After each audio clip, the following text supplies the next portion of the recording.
안녕하세요. 부산에 살고 있는 50대 평범한 주부입니다. 요즘 날씨가 너무 추워서 매일 눈이 올까봐 날씨 정보를 확인하고 있죠. 모르시는 분들이야 부산에 눈도 잘 내리지 않는데 왜 그걸로 호들갑을 떠나 싶으실 겁니다. 하지만 부산은 눈이 문제가 아니라 눈이 내렸다가 녹은 뒤에 생기는 얼음이 문제거든요. 워낙 오르막이 많이 있고 눈에 대한 대비 자체가 되어 있지 않아서 버스가 중간에 멈추고 사람들은 걸어서 집으로 가는 경우도 굉장히 빈번하게 일어나죠. 더구나 예전에 살던 집의 경우도 굉장히 경사를 끼고 있는데 거기서 출근길마다 사람들이 미끄러지는 모습을 흔하게 볼 수 있을 정도였습니다. 왜 갑자기 이런 말을 했냐면 전 이런 날씨가 아니라도 늘 살얼음판을 걷는 듯 살고 있기 때문이에요. 조금만 방심해도 언제 중심을 잃고 쓰러질지 모르는 그런 상태로 늘 인생을 긴장하면서 살아야 했죠. 그 이유는 다름 아닌 시어머니 때문이었습니다.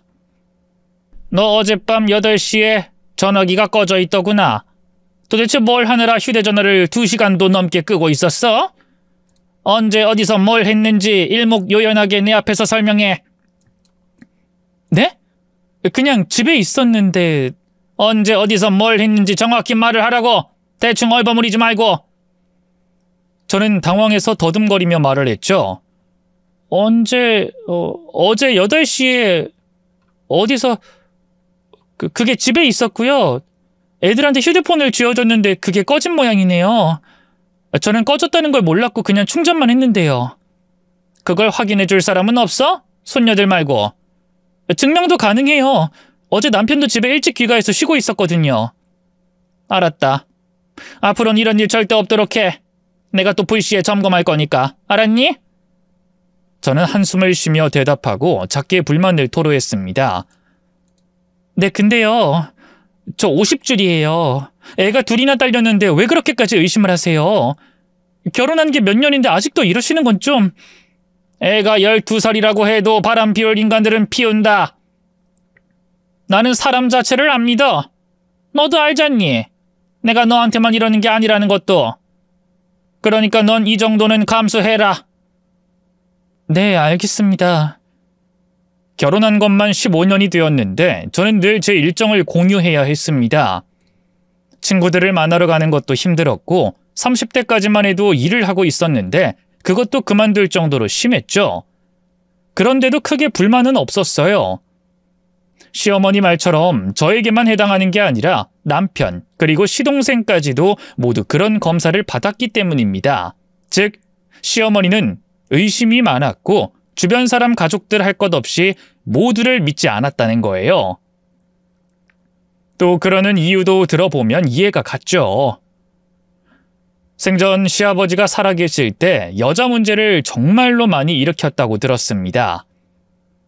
한두 번의 불륜 이런 수준이 아니라 일주일 동안 7명의 다른 여자들을 만나고 다녔던 적도 있다고 하더군요. 그래서 시어머니는 바람이라고 하면 치를 떨었고 자식들에게도 늘 이렇게 말씀하셨죠. 종석이 너는 결혼했으니 여자 문제로 이혼하게 된다면 끝이다. 그리고 종구 너는 결혼은 안 했지만 단 한 번이라도 여자를 잘못 건드려서 책임질 문제가 생기면 그때도 끝이고. 내 말 허투루 듣지 마. 호적에서 팔 수 있으면 팔 거고 그게 안 된다고 해도 절대로 용서 안 할 거야. 한 번 돌아서면 두 번은 없다. 엄마 한다면 하는 사람이라는 거 잘 알지? 저희 남편은 어색하게 웃으면서 대답했습니다. 에이 엄마, 종구는 몰라도 난 절대 안 그래.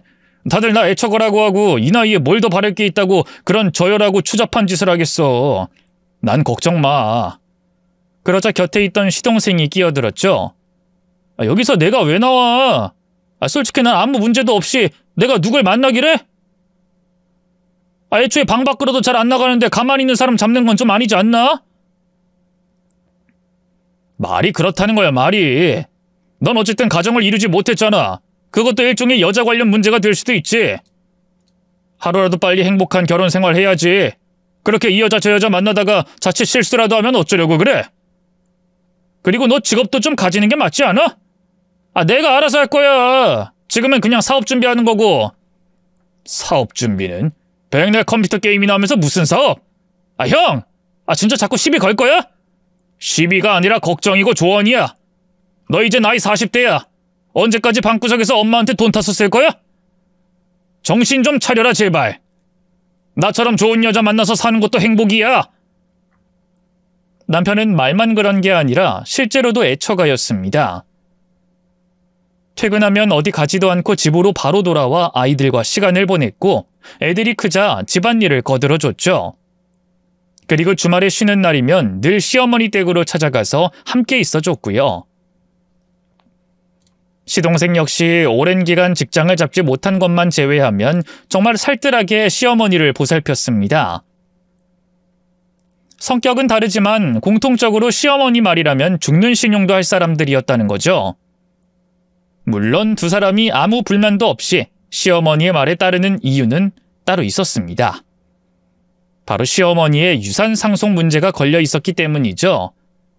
그래서인지 두 사람은 은근히 서로를 견제하곤 했던 겁니다. 남편은 그날도 시동생에 대한 불만을 제게 털어놨죠. 아까 들었지? 사업 준비. 일부러 엄마한테 들으라고 흘린 거야. 도련님도 답답해서 그랬겠지. 돈 욕심이 아주 미친 거지. 적당히 욕심 없는 척이라도 하든가. 애가 머리가 깡통이야. 내가 100% 장담하는데 저놈 저러다가 나가리 될 거야. 우리 엄마 진짜 독한 사람이잖아. 그래도 도련님 어머님한테는 엄청 잘하잖아. 또 돈에 관한 건 솔직한 거고. 그럼 더 일을 했어야지. 저렇게 백수로 방구석에 박혀있는 게 좋은 선택일까? 절대. 아마도 용돈 주면서 그것까지 다 계산기로 두드리고 있을걸? 정말 답답하다. 생각이 너무 짧아. 형이 좀 도와서 같이 잘 되자는 건데 돈에만 미쳐서는 헛소리만 하고 있고. 도련님 그 정도는 아니지. 솔직히 알뜰하신 편이고. 당신은 왜 자꾸 종구 그놈을 감싸? 당신이 견제하는 것처럼 보여서 그래. 같이 잘 되면 좋잖아. 견제는 무슨. 난 노후에 잘 살면 좋다는 생각은 해도 당장 우리 엄마한테 손 벌리진 않아. 까놓고 우리 엄마가 돈 안 준다고 해도 아쉬울 거 없어. 난 돈 욕심에 이러는 게 아니니까.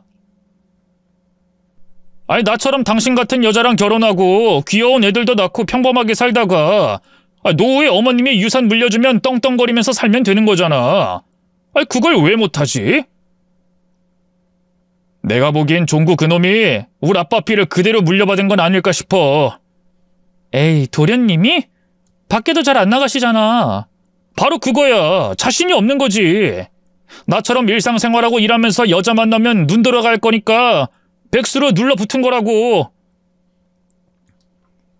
앞서 말했던 것처럼 시어머니는 결혼을 했든 하지 않았든 여자 문제가 있으면 유산을 주지 않겠다고 못을 박았습니다. 물론 며느리가 잘못을 했을 경우는 그냥 이혼만 진행시키는 게 전부였지만요.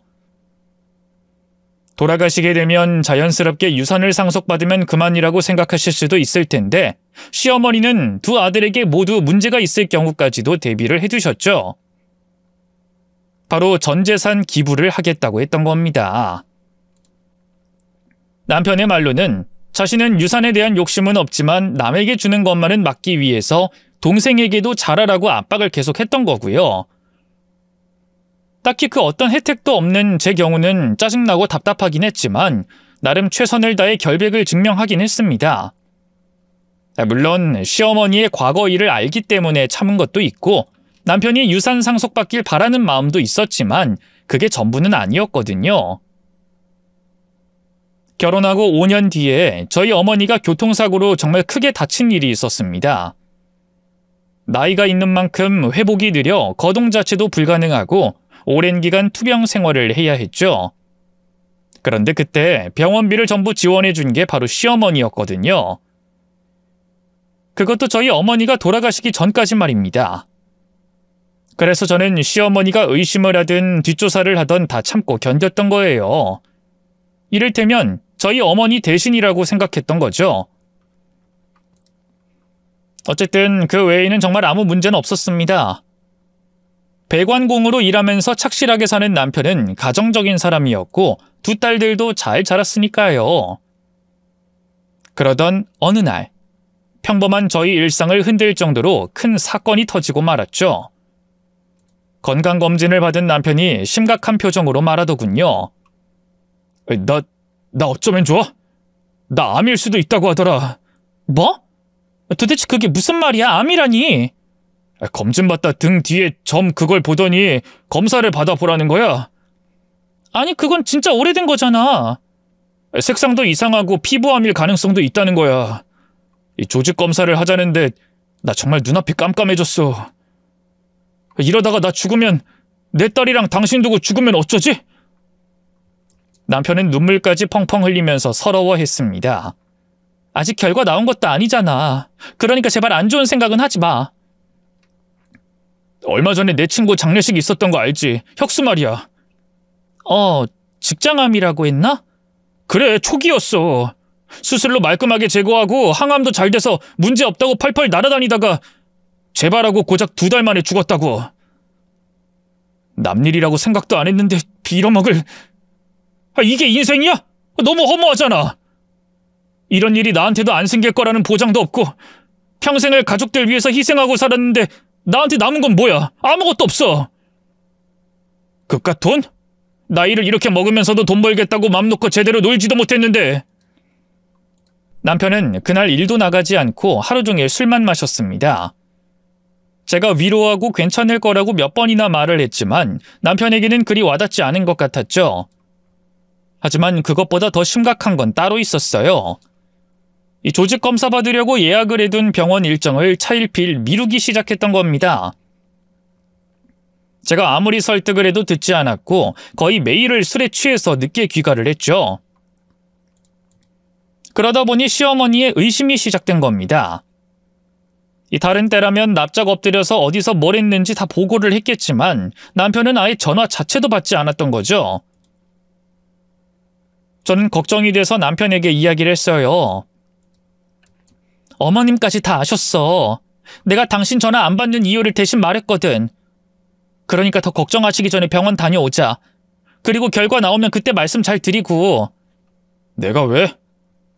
남편은 너무나 공격적인 눈빛으로 저를 쏘아보더군요. 여보. 그 노친네한테 더 뭘 잘 보일 게 있다고 내가 보고를 하고 말씀을 드리라는 거냐? 지금 이 상황까지 내가 기어야 해? 내 목숨이 왔다 갔다 하는 이 마당에? 그게 무슨 말이야. 그래도 당신 어머니잖아. 걱정 많이 하실 거고. 걱정? 얼어 죽을. 됐다 그래. 나도 필요 없어. 어차피 오늘 내일 죽을 수도 있는데 뭐하러 내가 엄마 눈치를 보면서 병원까지 가야 해? 내가 알아서 결정할 거야. 그러니까 당신은 중지한다 뭐한다 이러면서 내 앞에서 엄마 이야기 꺼내지도 마. 끔찍하니까. 아니 무슨 말을 그렇게 해. 이제 와서 하는 말인데 나 솔직히 돈 욕심에 엄마한테 기었어. 죽으라면 죽는 신용도 했고. 몰랐냐? 내가 돈 욕심 없다, 내 동생이라도 받게 해주고 싶다 이런 말하는 게 진심이라고 생각해? 미쳤어? 주말마다 거기 가서 효도하는 것도 역겨웠어. 근데 그렇게 안 하면 안 줄 사람이니까 억지로 참았다고. 방구석에 틀어박힌 놈한테 재산 다 넘겨주는 건 아닐까 얼마나 불안했는데. 난 일도 하고 가정도 꾸리고 정상으로 살았는데 그런 놈한테 빼앗길까봐 똥줄이 탔어. 그래서 내 동생한테 지랄던 것도 사실이고. 왜? 난 좀 욕심 좀 내면 안 돼? 진심이야? 도대체 왜 그랬어? 그러게 참 부질없지?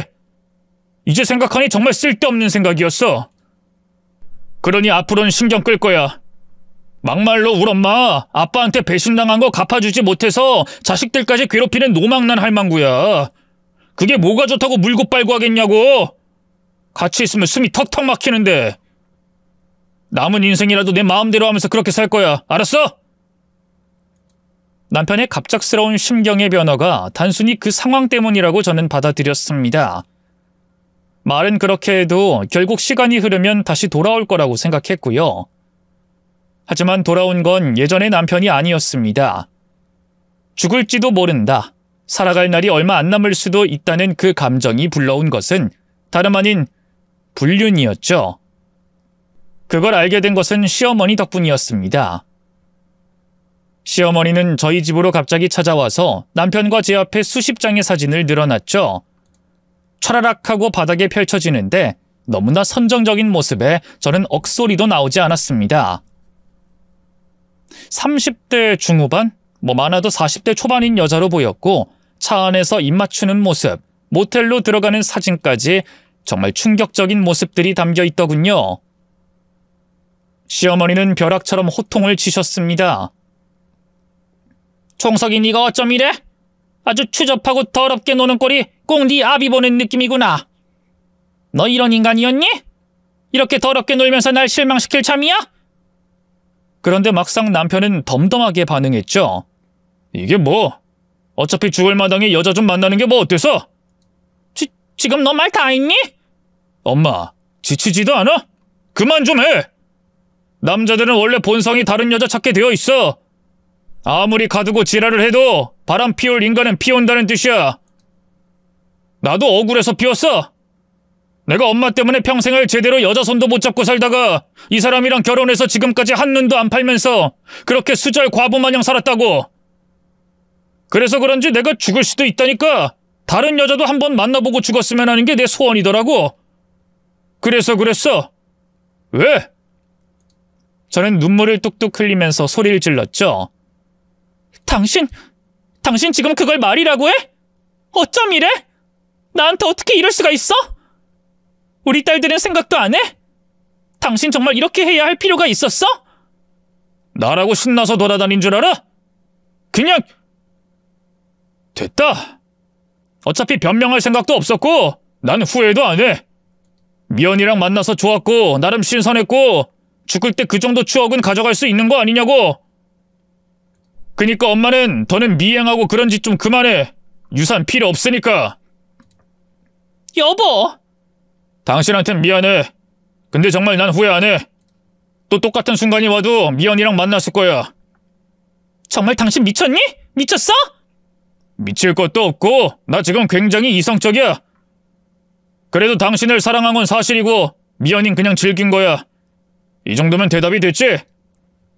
내일 병원 가서 검사할 거고 결과는 내가 알아서 받아들일 테니까 당신은 이혼하고 싶으면 해.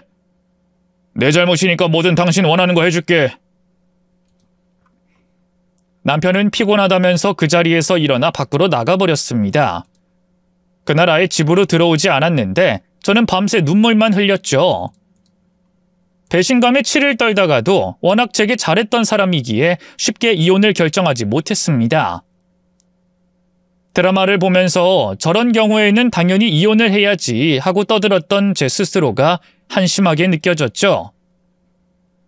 막상 제 상황이 되니 걸리는 것도 많고 또 저를 사랑했다는 게 진심이라니 생각이 많아지더군요. 만약에 단순한 하룻밤의 실수라면 남편이 다시 돌아올 가능성도 있지 않을까 하는 미련도 있었습니다. 하지만 시어머니 생각은 확고했죠. 이혼해. 내가 증거도 주고 증언도 해주고 뭐든 다 해주마. 내 아들 잘못 키운 내 탓이니. 그래도 그 사람 아프잖아요. 설마 실수라고 생각하니? 그게 실수라고? 참 어째 입장이 좀 거꾸로 된 것 같구나. 보통은 CM이가 그냥 눈 감고 넘겨라. 남자들 다 한 번씩 그런다. 이렇게 말해주고 며느리는 이혼하겠다고 소리를 질러야 했는데. 저도 남편 지금 상황만 아니면 이혼했을 거예요. 하지만 지금은 그 사람 정신이 불안정하고 원래 그런 사람이 절대 아니었거든요. 아시잖아요. 그게 만약에 본성이라면 그럼 어쩔 거니? 위급한 순간에 나타나는 사람 본능이라는 거 절대로 무시할 수 있는 행동 아니야. 나 그냥 CM이로 이런 말하는 거 아니다. 같은 여자 그리고 비슷한 경험이 있는 인생 선배로 조언하는 거야. 널 위해서 살아. 남들 이해하고 머리 아프게 용서하고. 내가 했던 짓이야. 내 남편 죽기 전까지. 시어머니는 시아버지가 돌아가신 장례식까지도 여자들이 찾아왔었던 이야기를 했습니다. 본처 앞에서 울며불며 시아버지의 영정사진을 끌어안고 있던 여자. 자신이 이혼을 안 해줘서 죽는 그 순간까지 불행했을 거라고 저주하는 여자까지 시어머니는 그걸 견디면서 두 아들을 곁에 둔 상태로 장례를 치렀다고 하더군요. 저는 그걸 듣고 정말 많은 생각을 했죠. 그리고 마침내 결론을 내렸습니다. 저를 배신한 남편과 갈라서겠다고 말이죠. 그런데 이혼을 준비하는 과정에서 남편의 조직 검사 결과가 나오며 상황은 반전되고 말았습니다. 암이 아니었던 거죠. 여보, 내가 죽을 죄를 지었어. 제발 한 번만 다시 생각해줘. 이미 늦었어. 이혼하기로 결심했고 이미 당신도 도장 찍었잖아. 우리 애들이 있어서 바로 처리된 것도 아니잖아. 기간 남았잖아. 취소하자.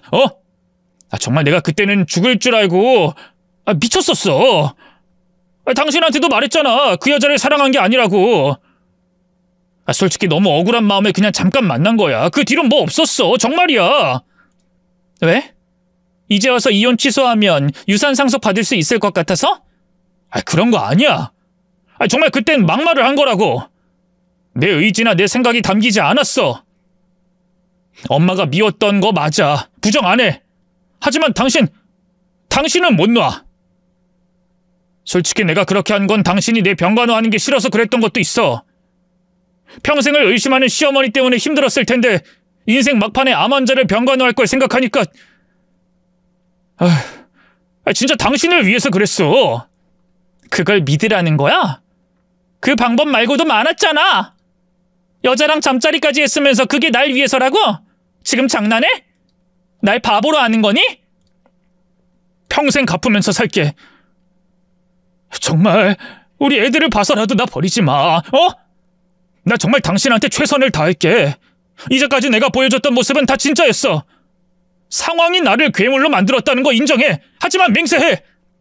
진심이 없는 잠자리였어. 아무것도 없었다고. 가뜩이나 이혼을 하는 게 맞는지 고민을 하다가 선택한 거였는데 남편이 그렇게 나오니 흔들리기 시작했습니다. 솔직히 늘 저와 저의 가족들이 우선이었던 사람이었기에 포기가 쉽진 않았죠. 그래서 며칠 내내 고민하다 결국 남편을 용서해주겠다고 생각하게 된 겁니다. 다행히 시어머니도 당시 남편의 상황을 참작해서 그 일은 넘어가 주기로 했고 제가 이혼을 하지 않는다는 결정을 내린 것에도 크게 분노하지 않으셨어요. 거기에 더해서 변화가 하나 생겼는데 더는 가족들에게 어딜 가고 언제 들어왔는지 묻지 않기 시작한 겁니다. 그렇게 아주 빠르게 우린 점차 일상으로 돌아오게 됐죠. 마음의 상처가 완전히 아물었다고 보긴 힘들어도 그만큼 남편도 제게 더 잘했고 친구들을 자유롭게 만나면서 차츰 나아졌습니다. 상황이 변하게 되니 친구도 제법 놀라더군요. 진경이 네 얼굴을 이렇게 쉽게 보는 게 얼마만이야. 이제 너희 시어머니가 감시 안 해? 전에는 나랑 통화도 하고 어디 갈지 보고도 하고 사진까지 찍어서 줬잖아. 요즘엔 안 그러셔. 아예 관심도 안 가지고 그냥 편안하게 다녀오라고 하고. 어머, 그럼 춤이라도 춰야지. 표정이 왜 그래? 아쉬운 사람처럼. 그게 난 딱히 불편하진 않았거든. 뭐? 불편하다고 난리를 치더니 넌 속도 좋다. 불편하기도 했지. 서운할 때도 있었고. 근데 은근히 그거 말고는 시집살이도 한 적이 없고 또 나 신경 써주고 관심 가져주는 것도 나쁘진 않았거든. 뭔가 보호받는 그런 기분? 난 시어머니가 꼭 우리 엄마처럼 그래서 좋았거든. 내내 걱정하고 궁금해하고. 뭐 그건 그래. 너희 남편 그 짓거리 했다는 거 듣고 어이가 없었는데 보통 팔은 안으로 굽는데 너희 시어머니는 딱 정확하게 잘잘못 따져서 물어줬잖아. 세상에 그런 시어머니는 없긴 하지. 나도 다른 건 몰라도 그건 좀 부럽더라. 상황이 그랬긴 해도 나이 들어 갑자기 변하면 안 좋아. 그러니 너라도 종종 찾아가서 이전처럼 이야기도 많이 하고 그렇게 해. 아무래도 그러려고.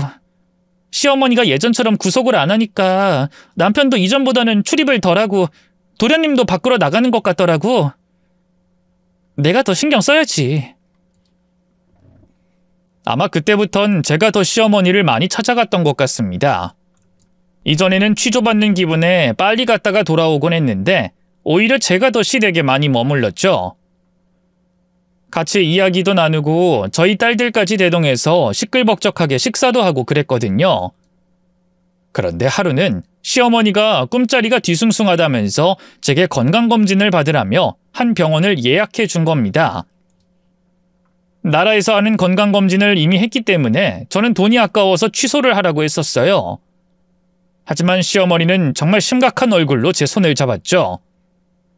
내가 널 의심하고 달달 볶은 부분은 있지만 언제 이런 고집 피운 적 있니? 그야 없긴 하지만 그래도 이게 돈이 얼만데. 꿈에서 애미 네가 아주 멀리 떠나는 그런 꿈을 꿨다. 내가 아무리 널 쫓으려고 해도 갈 수가 없었어. 넌 들리지도 않는 것처럼 그렇게 점점 멀어졌고 결국에 새카만 안개 속으로 사라지는 그런 꿈이었다. 내가 꿈 자체를 많이 꾸지도 않고 대부분 안 좋은 꿈은 맞더구나. 그러니까 이번 기회에 비싼 검사도 받아보고 건강도 챙기면 좋지 않겠니? 알겠어요. 어머님이 정 찜찜하시면 그럴게요. 거의 등 떠밀리는 것처럼 억지로 한 검사였습니다. 수면 마취가 있어서 보호자 자격으로 남편도 함께 동반했고요.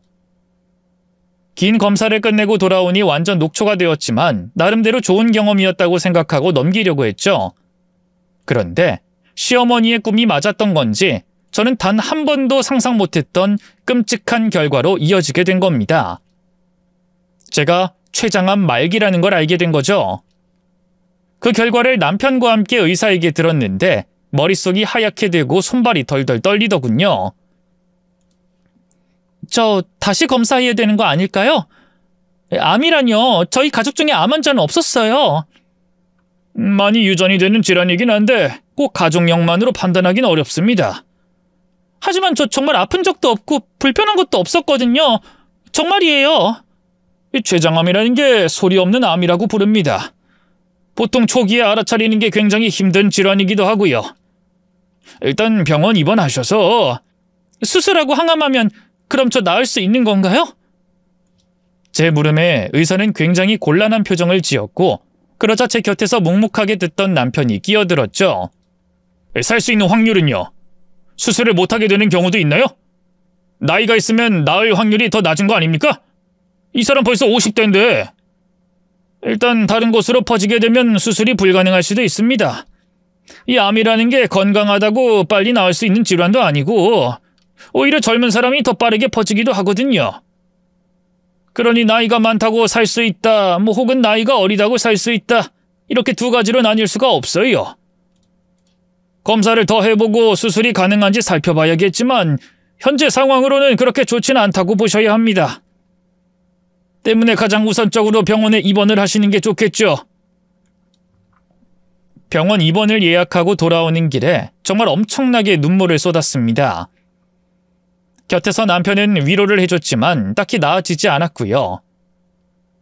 그제서야 남편이 겪었던 심적인 변화에 대해서 조금은 이해했던 것 같았습니다.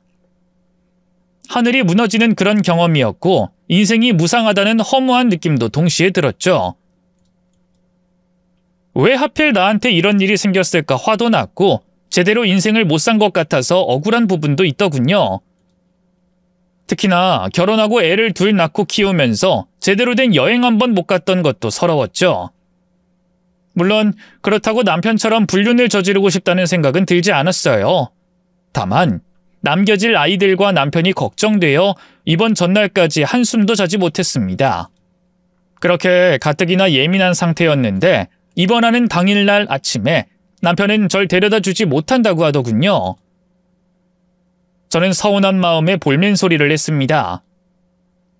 짐이 없는 것도 아니고 오늘 같이 가주는 거 아니었어? 회사도 쉰다며. 나가봐야 할 것 같으니까 그렇지. 나도 오죽하면 그러겠어? 대충 택시 타. 택시 타면 코앞까지 가는 게 요즘 세상인데 뭘 데려다 주는 거에 그렇게 집착해.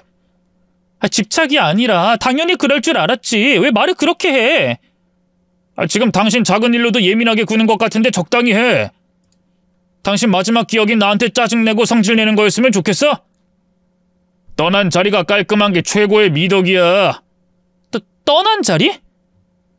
내가 오늘 예민했다면 미안한데 당신도 선 넘는 발언은 좀 하지 않는 게 좋지 않아? 나 가뜩이나 힘들어. 근데 왜 당신까지 그래? 나도 힘들어서 미치겠다고. 당신 비위까지 맞춰주면서 살얼음판 걷는 기분으로 살고 싶지도 않고 병 걸려서 오늘 내일 하는 사람도 힘들겠지만 작은 일 가지고도 시비를 걸면 주변의 사람은 안 힘들겠어? 평소였으면 내가 못 간다고 하면 그냥 알겠다고 넘겼을 사람이면서 왜 지금은 하나하나 꼬투리를 잡아? 그러니까 내가 적당히 하라는 거잖아.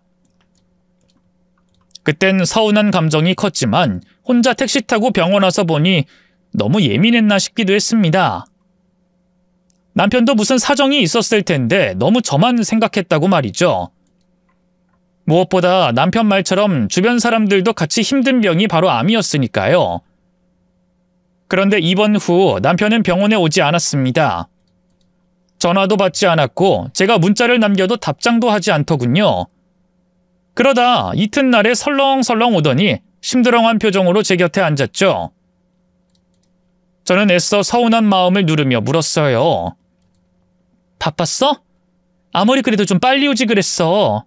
어머님은? 엄마가 여기로 오겠냐? 당신 이야기는 하지도 말라고 하던데. 불만 가지지 마. 내 엄마지 당신 엄마는 아니잖아. 1인실 잡아준 것만으로도 고맙다고 해도 모자랄 판에. 아니, 고맙다고 하려는 거잖아. 왜 말을 그렇게 퉁명스럽게 해? 내 전화도 안 받으시고 혹시 어디 아프거나 하신 건 아닌지 싶고 걱정이 되니까 그렇지. 전화 안 받는 건 이유가 있다는 생각은 안 했어? 도대체 그게 또 무슨 말이야? 당신 나한테 뭐 화난 거 있어? 왜 자꾸 말꼬리 잡고 늘어지고 툭툭거리면서 대화하는 거야? 하고 싶은 말 있으면 똑바로 해. 제가 짜증을 내자 남편은 어이가 없다는 듯 웃었죠. 아, 진짜 어이가 없네. 내 앞에서 싹싹 빌어도 병수발을 할까 말까인데 어디서 여자가 언성을 높여? 말꼬리를 잡고 툭툭거린다고? 난 그러면 안 되는 사람이야? 하긴 평생 애처가 소리 들으면서 당신 말이면 내내 하던 쪼다였으니 그렇게 생각할 만도 하지. 여보! 근데 나 이젠 그렇게 안 살아. 내가 당해봤잖아. 당장 내일이 없을 수도 있다는 생각. 그런 생각하면서 하루하루 지옥처럼 보냈고 그 기분이 얼마나 더러운지 나도 잘 알아. 그래서 그렇게 안 살겠다고 다짐한 거고. 솔직하게 말해. 그래, 어차피 이렇게 된 거. 나 당신 장례 치르고 바로 재혼할 거야. 이제부터 나도 후회 없이 살 생각이라. 재혼? 아니, 내가 죽었어? 지금 내가 죽은 것도 아닌데 왜 그런 말을 해? 아니, 솔직하게 말하라며. 하고 싶은 말 있으면 똑바로 하라며. 그래서 하는 거잖아. 나 여자 있어. 당신도 알지? 미연이. 그때 만나서 하룻밤 즐겼던 그 여자랑 재혼하려고. 미쳤니? 설마 그 여자를 만나고 있다는 말이야? 내 앞에선 안 만난다며. 다 끝났다며. 그냥 실수였다고 아무것도 아니라고 했었잖아. 근데 나 몰래 그런 약속까지 한 거야? 고작 내가 죽을 병 걸린 게 요 며칠밖에 안 됐는데? 설마 내가 요 며칠 사이에 그랬겠어? 당연히 만나고 있었지 몰래. 아유, 얼마나 힘들던지. 엄마가 기존처럼 카드 어디에 썼는지 통장 내역까지 까보면서 의심했으면 못 만났겠지만 우리 엄마도 달라졌잖아. 그리고 우리 엄마가 조강지처 안 버리고 먼저 이혼만은 하지 말고 살면 유산 준대. 역시 우리 엄마도 막상 딱 잘라서 아들한테 유산 한 푼도 안 주는 게 말이 안 된다고 생각하신 거지. 그렇게 힘들게 벌어서 가난한 사람들한테 퍼주는 게 정상적인 일은 아니잖아. 팔은 안으로 굽는 거니 결국은 날 용서하신 거고. 아니면 이제 눈치가 좀 보이는 건가? 늙고 힘없으니 아들이 최고고 무슨 짓을 해도 눈 감아 주겠다는 뜻 아니겠어? 그럼 고작 그 유산 때문에 나한테 미안하다고 빌었던 거야? 그럼 다른 이유가 뭐가 있어? 설마 사랑? 야, 착각은 자유라지만 야, 솔직히 맘 같아선 이혼하고 딸들도 안 보고 훌훌 벗어나고 싶었어. 평생을 그렇게 눈치 보면서 애처가인 척하는 거 지겨웠거든. 하지만 유산은 받긴 해야 하니까 적당히 그렇게 눈 가리고 뒤로 즐기면서 살려고 했던 거였지. 하지만 당신 죽잖아. 재혼하지 말라는 말은 엄마가 안 했고 내가 병 걸리게 한 것도 아니고 그럼 유산 상속도 당연히 받겠지. 나야 꼭 먹고 알 먹는 그런 상황이잖아. 정말 당신이란 사람 이렇게 쓰레기였니? 맞아. 근데 난 쓰레기지만 적어도 당신보단 행복하게 살겠지. 세상에 착하게 산다고 복 받는 거 절대 아니거든. 나쁜 놈들이 즐기면서 더 잘 살아. 여자들 끼고 놀면서도 아무런 근심 걱정 없이 사는 애들이 천지라고. 미연이 고작 40대 초반이야. 나랑 15살이나 차이가 난다 이 말이지. 이 조선족이라는 게 좀 쪽팔리고 마음에 걸리긴 하는데 그래도 아직은 젊고 말은 어느 정도 잘 통하고 한 5년, 10년 같이 살아도 괜찮겠다 싶거든. 우리 엄마 죽으면 그때 더 어린 한국 여자 만나면 그만이고 그때까지 나름 신혼처럼 그렇게 살 거야. 저는 순간 남편의 뺨을 때렸습니다. 그런데도 킥킥거리면서 웃더군요. 미친놈 더러워! 더럽고 천박해! 당신 정말 썩었어. 천벌 받을 거야! 천벌? 최장한 말기가 천벌이지. 난 복을 받는 거고. 어리고 예쁜 여자랑 살게 됐으니. 그래서 내가 더 빨리 솔직하게 말한 거야. 당신이 이 일로 스트레스 많이 받으면 하루라도 더 빨리 죽어주지 않겠어? 재혼하려면 준비할 것도 많으니까 하루라도 빨리 죽으면 난 정말 고마울 것 같거든. 어쨌든 재혼 준비 때문이라도 앞으로 자주는 못 오겠다. 우리 미연이가 나 없으면 이제 잠도 잘 못 잔다는 말도 하고. 잠은 중요하잖아. 당신은 이해해 줄 거지? 가끔 올게, 의리가 있으니. 오지마! 아니, 아예 꼴도 보기 싫어. 나 당장 이혼할 거야. 마음대로 해. 우리 엄마 이제 당신 편 아니야. 그리고 내 불륜을 이유로 이혼한다고 해도 당신 뒤지면 딸들한테 갈 거고 내가 애들 보호자가 되면 어차피 돈도 안 잃어. 물론 그것도 그때까지 살아있어야 이혼을 하겠지만. 최장한 말기? 말이 말기고 촉이지 사실 시한부야. 그니까 적당히 숨죽여서 살다 얼른 죽어. 그럼 우리 딸들은 쫓아내진 않을 테니. 나쁜 새끼! 저는 주변에 손에 잡히는 모든 걸 던졌고 남편은 서둘러서 병실을 빠져나갔죠. 그 뒤에 저는 울다가 실신까지 했고 안정제까지 처방받아야 했습니다. 조금 진정이 되자 모든 게 부질없다는 생각까지 들었어요. 병원에서도 입원만 했지 딱히 제게 손을 써주지 못하는 상황이었고 검사까지도 차일피일 미뤄줬죠. 그리고 그게 의미하는 건 남편 말처럼 제가 살 가망이 없다는 거라는 생각도 들더군요. 그래서 분하고 서러웠지만 어쨌든 제 인생을 정리할 시간이라고 판단이 들었죠. 각종 보험을 떠올려서 서류를 정리해서 놨고 저희 딸들에게도 유언장을 썼습니다. 고작 17살, 15살인 제 딸들에게 밤새 편지를 썼죠. 매년 그 아이들 생일마다 열어볼 수 있도록 미리 생일 축하하는 편지를 쓴 겁니다. 쓰다 보니 시어머니도 마음에 걸려 편지를 쓰기 시작했고 꼬박 이틀이 넘도록 수십 장을 작성했죠. 그런데 시어머니가 저를 찾아왔더군요. 이전보다 수척한 얼굴에 전 좀 놀랐습니다. 어머님, 식사는요? 왜 이렇게 살이 빠지셨어요? 무슨 일 있으세요? 제 물음에 좀 놀랐는지 말을 안 하다가 표정이 굳더군요. 너는 진짜 착한 거니? 아니면 그런 척 하는 거니? 착한 건 아니에요. 근데 착한 척도 아니고. 그러게 전화를 받지 그러셨어요. 늘 하던 전화를 안 하니까 걱정도 됐고 평소에 식사도 잘 안 하니까 그러죠. 제가 괜히 그래요? 날은 점점 추워지는데 혹시나 하는 생각도 들고. 종석이 그놈 바람 피우지? 미연인가 뭔가 하는 그 조선족 여자. 나 모르는 척해도 다 알고 있었어. 근데 너 왜 가만히 있어? 또 어영부영 용서할 생각이니? 용서 안 하죠. 저 그렇게 안 착하다니까요. 근데 그런 인간이랑 싸우는 그 시간도 아깝고 일단 제가 사랑하는 사람들이 우선인 거죠. 저희 딸들 그리고 어머님까지 이혼은 그 이후에 해도 늦지 않아요. 무엇보다 서류 그게 뭐라고 지금 상황이 중요하겠어요? 어머님은 너무 신경 쓰지 마세요. 건강도 챙기시고 식사도 거르지 마시고요. 너는 참 속도 좋다. 어쩜 이래? 아니 어쩜 내가 원망스럽지도 않니? 내가 이혼 안 하는 조건으로 네 남편 풀어줘서 이런 일이 생긴 건데. 조금 원망은 했는데요. 생각해보면 어머님은 처음부터 이혼하라고 하셨잖아요. 저한테 충분한 기회도 줬는데 그걸 발로 찬 게 저였고요. 그러니 원망을 어떻게 해요. 그리고 저는 어머님이랑 좋았던 시간이 더 많다고 생각해요. 그리고 진짜 어머님 걱정도 많이 되고요.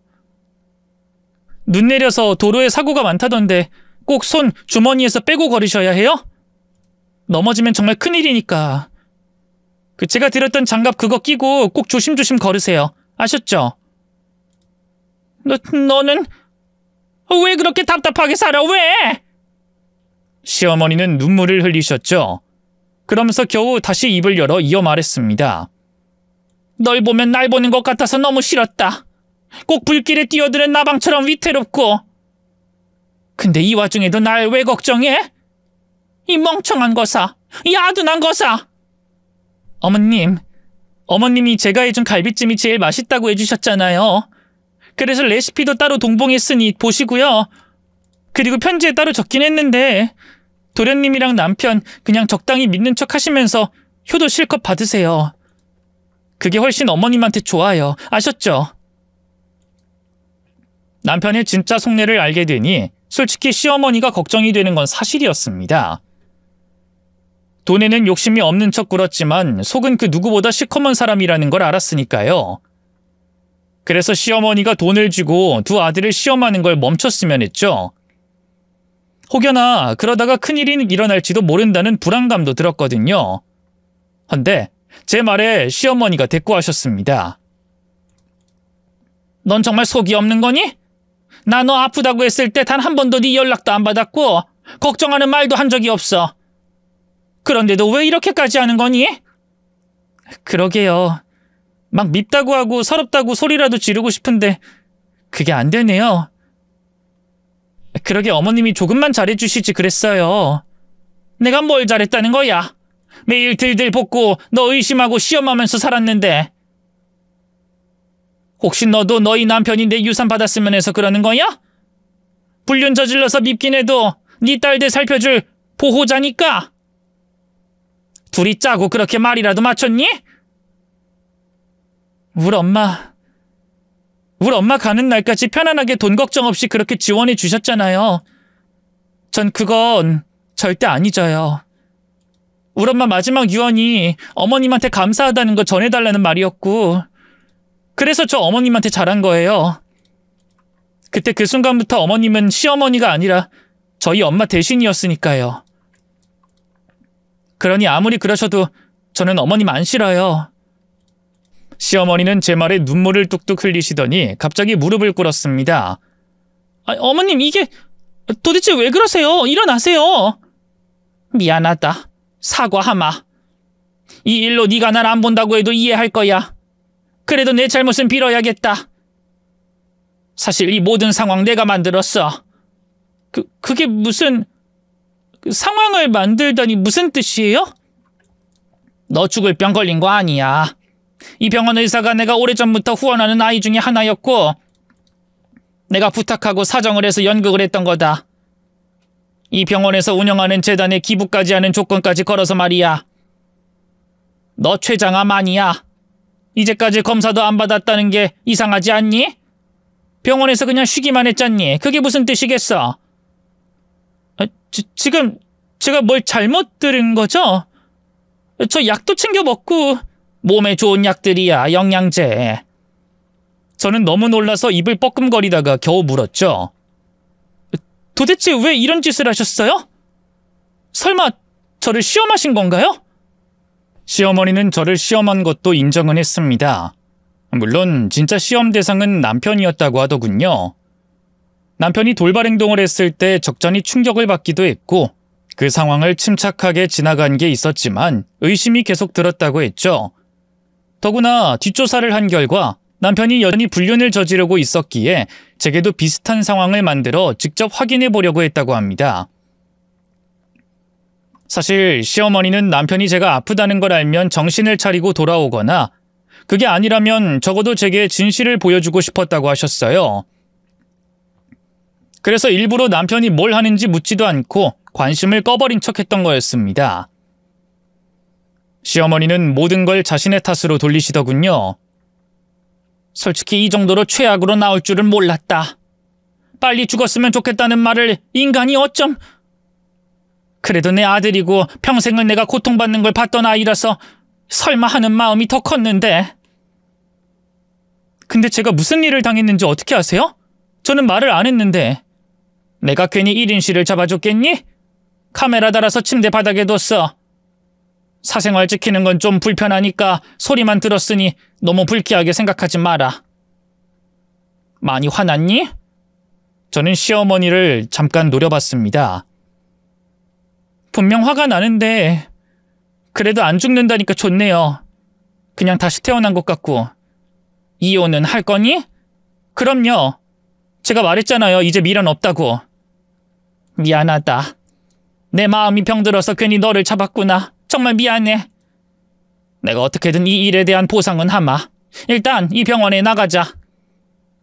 이혼도 하고 앞으로는 불에 뛰어드는 나방처럼 살지 말고 나비처럼 훨훨 그렇게 살아. 내가 도울 테니.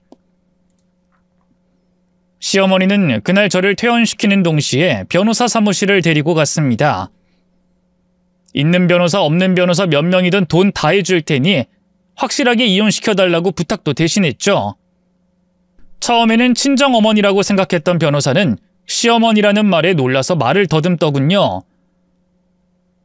그럼 아드님 재산 분할이 이걸 뭐라고 말씀드려야 할지 참. 입장이 친어머니가 아니고 시어머니면 남편의 어머니잖아요. 그럼 이게 아드님한테 굉장히 불리한 증거가 될 거고. 불리하라고 가져다 준 거요. 내 아들 아주 박살을 내주소. 액자 뒤에 숨겨놓은 비상금부터 그 불륜 저지른 년 보석함에 14K 귀걸이 한 짝까지 탈탈 털어서 알거지를 만들어달라 이 말이에요. 상간녀 소송도 진행해주고 위자료 그것도 청구합시다. 정신적 육체적 뭐든 다 그럴듯한 거 팍팍 넣으라고요. 나한테도 청구 제대로 하고. 네?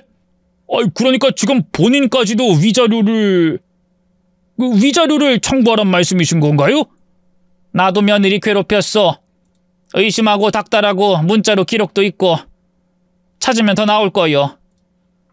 뭐 더 받아내는 게 가능하면 아무거나 아주 강한 걸로 사유 붙여서 털어주셔. 나는 그냥 다 인정할라니까. 마른 오징어서 물 나올 정도로 인정사정 보지 마시고 털어달라고요. 변호사 사무실 직원들도 굉장히 당황하더군요.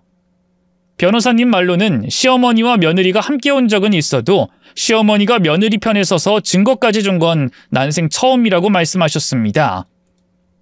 또 스스로도 위자료를 내겠다고 한 경우도 처음이었다고 하더군요. 좀 상황이 이상하게 돌아가긴 했지만 변호사도 직원들도 시어머니가 멋지다고 해줬습니다. 저도 든든한 내 편이 생긴 그런 기분이 들었고요. 어쨌든 그렇게 소송이 시작되었고 뒤늦게 제가 죽지 않는다는 것과 시어머니가 자신을 시험했다는 걸 알게 된 남편은 난리가 났죠. 둘이 짰지? 그래서 나 엿먹인 거지? 시한부인 척 연기하고! 나도 몰랐어. 의사까지 동원된 거짓말이었고 그때 내가 어떤 표정이었는지 어떤 기분이었는지 당신도 알잖아. 그러니까 나한테 화풀이 하지 말고 얼른 가! 엄마가 나한테 안 주고 종구한테만 재산 일부 줬다고 하더라. 나만 빼고 줬다고!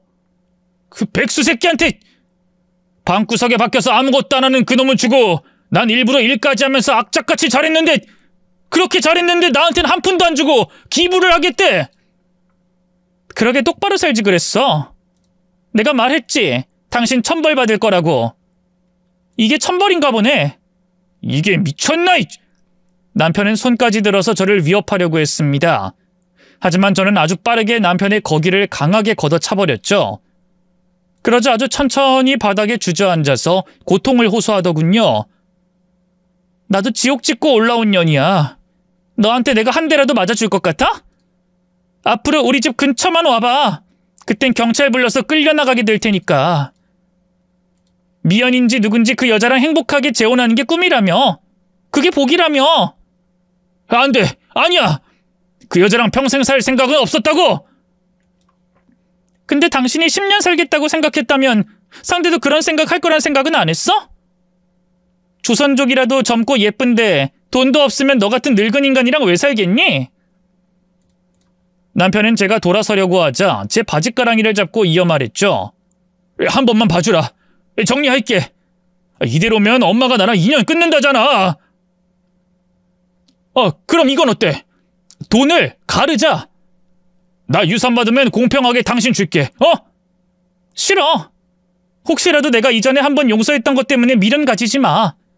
그 추악한 진짜 모습을 봐서 이제 당신이란 사람이랑 더는 살고 싶지도 않고 당신 자체가 끔찍하니까. 떠난 자리가 깔끔한 게 미덕이라는 그 말 돌려줄 테니 지저분하게 이러지 말고 꺼지라고.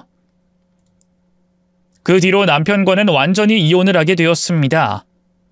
남편은 끝까지 이혼을 하지 않겠다고 버텼지만 아무 소용도 없었고요.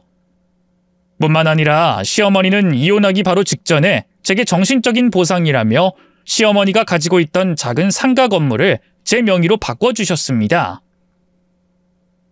혹시나 자신이 죽고 남편이 저를 상대로 고소해서 유산 분배를 하는 것도 사전에 막으려고 법적인 준비까지 단단히 한 상태로 말이죠. 덕분에 저는 좀 더 좋은 집으로 이사도 했어요. 그런데 막상 돈도 많아지고 여유도 생겼지만 허전한 것은 어쩔 수 없었습니다. 무엇보다 시어머니를 홀로 남기고 온 게 마음에 걸리더군요. 도련님은 시어머니에게 유산의 일부를 받아서 사업을 시작하느라 바빠졌고 남편은 아예 쫓겨난 상태였으니까 말이죠. 그래서 저는 시어머니에게 제안을 하나 했습니다. 그냥 저랑 살아요. 저 집도 이사해서 더 넓고 그리고 지금처럼 오르막도 없거든요. 아니 진경아. 너 이제 내 며느리 아니야. 왜 어려운 길을 가려고 하니? 아니 몰라요. 그냥 같이 살래요. 남편은 싫어도 시어머니는 좋을 수 있는 거 아닌가요? 아니 나비처럼 훨훨 날아가라고 상가 건물까지 들려보냈더니 왜 여기 와서 이래? 길 가는 사람 자꾸 물어봐라. 이게 정상이니? 길 가는 사람 자꾸 물어봐도 시어머니가 며느리한테 위자료로 건물 넘긴다는 거 안 믿거든요? 그니까 남들이 뭐라고 하던 그냥 저랑 좀 살아요. 건물도 도로 가져가고 위자료로 어머님이랑 살아도 좋아요. 그러니까 그냥 좀 제 말대로 하자고요. 갈비찜도 매일 해드릴게요. 네? 뭐? 갈비찜? 좋아하시잖아요. 하루에 한 번. 아니, 좀 힘드니까 이틀에 한 번은 해드릴게요. 살살 녹아서 제 갈비찜은 늘 좋아하셨고 이 정도면 꽤 좋은 제안 아닌가요? 지금 사람을 갈비찜으로 꼬시는 거니? 나가! 머리 아프니까 당장 나가! 꽤 오래 설득을 했는데도 시어머니는 들은 척도 하지 않으셨어요. 조금만 꼬시면 넘어올 줄 알았는데 고집은 보통이 아니셨죠. 그래서 제가 비장의 카드를 준비했고 그건 제가 병원에서 시어머니에게 썼던 편지들이었습니다. 구구절절한 내용과 걱정 가득 담긴 그 편지를 모두 드렸고 결국 시어머니는 제 진심에 못 이기는 척 넘어가 주셨어요. 그래서 바로 3달 전 시어머니가 저희 집으로 들어오시게 된 겁니다. 현재는 저희 2딸 그리고 시어머니와 저까지 해서 정말 하루하루 행복하게 잘 지내고 있어요. 시어머니의 목표가 돈 다 쓰고 죽는 거라고 하셔서 날이 풀리면 함께 여행도 다니기로 했습니다. 나름 잘 사는 것 같죠?